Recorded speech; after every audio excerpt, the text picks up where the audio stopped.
Hey guys, Jason here at the Laundromat build, week 20, right here, and we got still working on detail work. We're coming close, and this week just kind of working on signs and putting out some of the decorations and stuff like that, and getting all the cleaning supplies and stuff. But I'll flip the camera around and just give you a quick walk around. All the little things that you have to get when you're opening a laundromat. So we're just getting vending supplies. We're getting our Milwaukee vacuum, that's battery operated vacuum we use to clean out our lint traps. We got soda for the vending machines, soap and stuff that we sell over the counter and in our vending machines. Our Replay Learn Center, some of it's in the box over there, some of it's out front. So that's some stuff there. We started putting out our chairs and we put out our logo mats. Bought some brooms and stuff like that. It's another one of our logo mats. Kind of been playing with where we put the chairs and tables. I think I like this a little better. The reason I like this is it makes our aisles that much wider. The chairs, we got 4 tables. We can kind of center them on the spots where there's no washers, and it just creates a not much wider aisle. Walking towards the front of the store, just kind of moving around here. Oh, this is funny. All right, so look at this. So I asked my contractor, I'm like, hey, can you put that paper towel holder up real quick? And he's like, oh yeah, that's ADA height. I'm like, well, the paper towel is gonna lay on the wet counter now. So I don't know. So I don't think that's one of those things that somebody's gonna write us up on, but I'd rather have a dry paper towel and just have it like another 4 inches higher, but we'll see. So I'm definitely gonna have to move it up. I don't give a shit, it needs to make sense. So I got some of the stools out, and those add just a little bit of color, and obviously our chairs add some color. And I started putting some of my skateboards out. So we got the TVs up, I got some signage up. Just started working on some of that this week. And not all the signs, but we're getting there. And I do get people that like these signs, and I've had a couple of people kind of do little knockoffs of these. And I'm not selling these guys, so I love them. They got my logo on them. They're all custom made. I had my local fast signs do it, but the artwork and everything, we all had to come up with. So this bulkhead, still waiting on a couple panels on the top of that one, and these 2 signs are not screwed down yet, but these 2 are screwed down. So been playing with that. I'm gonna walk outside in a second because we got a few updates outside. But the color, I'm gonna keep going with skateboards, so we're gonna have them on all the walls, all the way around. I don't think we might have right around 20 skateboards, I think, at the moment. These are all from the 80s. You guys that know me, I was kind of a skateboarder when I was younger, so I like to add this stuff, and it just kind of makes me feel a little more at home, and to me, it's just artwork. So,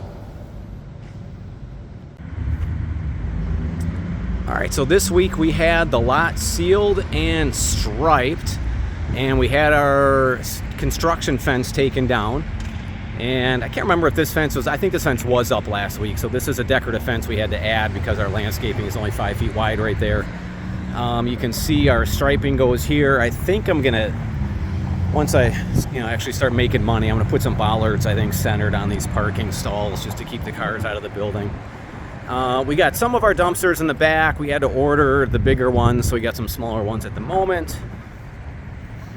And that is coming soon, but you can see the building. I just put the banners now because our fence is down. Those were on the fence facing 76 and Villard. So I just kind of put those in the window for now. That front quick wash sign. So this landscape is actually going to start tomorrow. So we got to landscape this whole area. But that quick wash sign, we painted that this week as well. It's pretty ratty looking.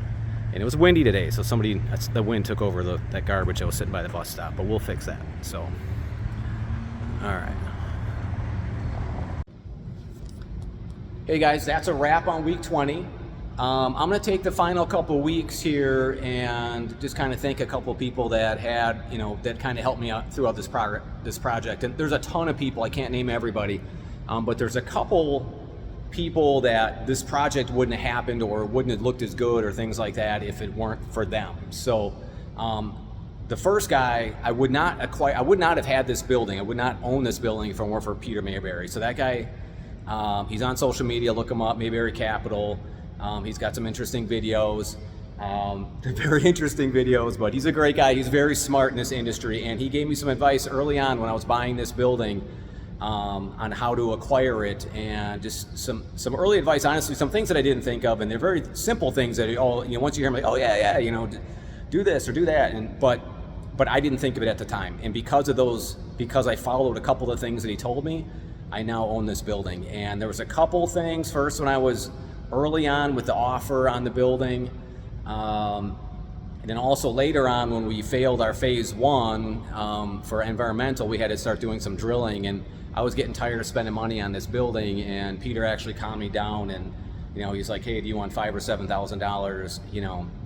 You could potentially lose this building over $5,000 to $7,000. He's like, just spend the money, and hopefully it'll pass your phase 2. And if it doesn't, we'll worry about that. We'll worry about the next step next. So, and luckily we did some core samples and everything came up clean. So this building in its previous life was a gas station. Obviously it was a used car lot. You saw the lifts in here, and there were a couple oil tanks that were removed about 20 years ago, but they drilled in those areas and everything was clean. So we lucked out there. But thank you, Peter. Honestly, I would not have this building for more of you dudes. So thank you very much for that advice. And then next week I'll thank somebody else. But we're getting close, guys. I hired a few people.